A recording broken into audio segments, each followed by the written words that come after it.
Hoje nós vamos falar sobre um assunto muito difícil: infertilidade masculina. Um assunto que às vezes as pessoas não dão importância, passam por cima e falam somente da parte feminina. E para dividir essa responsabilidade comigo, eu chamei o Dr. Jean, que é o nosso urologista.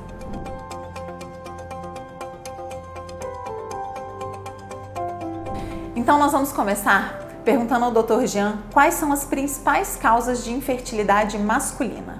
Bom, as causas de infertilidade masculina são diversas. Cabe sim uma análise bem detalhada junto ao seu urologista para que a gente possa definir qual é o motivo da dificuldade de engravidar. A mais comum causa reversível de infertilidade é a varicocele, mas nós temos diversas outras questões que devem ser avaliadas. História de cirurgia, de medicamentos, de anabolizantes, de estilo de vida, de outras doenças. Existem questões também hormonais que podem estar influenciando na fertilidade desse homem, e acaba que a gente tem também um terço.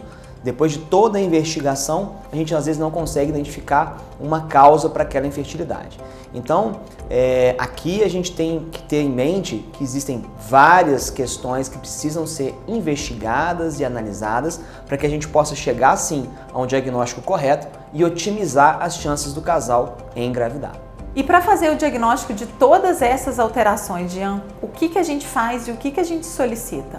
Então, para um diagnóstico de infertilidade de causa masculina, o diagnóstico ele se pauta primeiro na nossa anamnese, no que a gente busca de informação junto a esse homem. A gente também se pauta nesse diagnóstico no exame físico.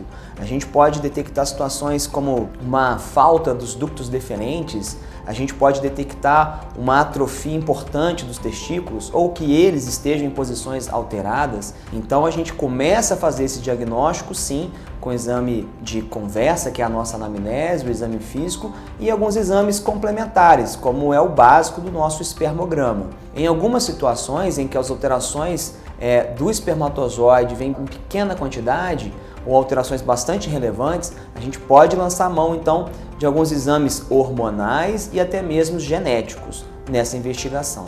Mas me tira uma dúvida, Jean. Quanto tempo de abstinência sexual o paciente tem que fazer para colher um espermograma?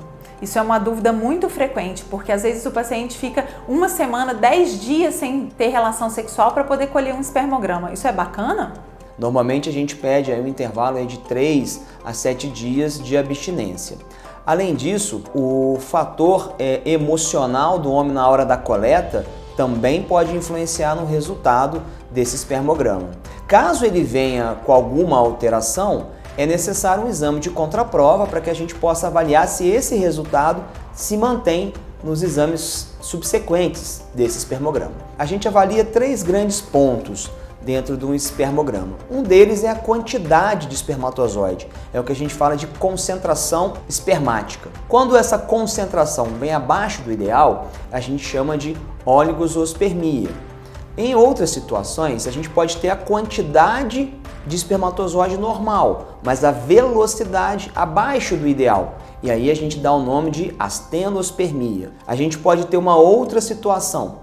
A velocidade está normal, a concentração está normal, mas a forma, a característica do espermatozoide está inadequada. E aí a gente chama de teratospermia. Existem outras situações que a gente também tem nomenclaturas. Quando o volume do sêmen é abaixo do normal, a gente pode colocar como hipospermia. Ou quando a quantidade de células mortas está acima do ideal, necrosospermia. Ou quando não vem nenhum espermatozoide na análise, azoospermia. Então esses são alguns nomes e algumas questões que a gente basicamente tem como quantidade, velocidade e as formas normais ou não do espermatozoide. A gente já falou de um monte de alterações. E os tratamentos? Cada alteração dessa tem um tratamento? Como que a gente pode tratar esses pacientes? O tratamento da infertilidade masculina vai justamente depender da causa daquela dificuldade de engravidar. Se for uma causa cirúrgica, é pautada também pelo ato cirúrgico, seja de uma varicocelectomia, ou seja da gente fazer uma reversão da vasectomia pregressa desse homem. Podem ter situações de tratamento não cirúrgicos, em que a gente dispõe de tratamento então clínico com algumas medicações que podem sim ajudar e potencializar as chances do casal em engravidar. Em outras situações, a gente às vezes não vai dispor de um tratamento específico para cirurgia ou tratamento específico clínico, mas então a gente tem outras formas sim de ajudar esse casal, com punções em que a gente faz em caráter ambulatorial, seja no epidídimo ou eventualmente seja no testículo, em que a gente às vezes tem as indicações apropriadas, com certeza, de captar esses espermatozoides diretamente da genitália masculina. Uma pergunta muito frequente que chega nos consultórios é se a gente consegue reverter a vasectomia. Fala um pouquinho pra gente sobre isso. Quando a gente toca no assunto de vasectomia, a vasectomia é um procedimento em que a gente corta o canalzinho chamado ducto deferente e esse homem acaba que não consegue de maneira natural eliminar espermatozoides.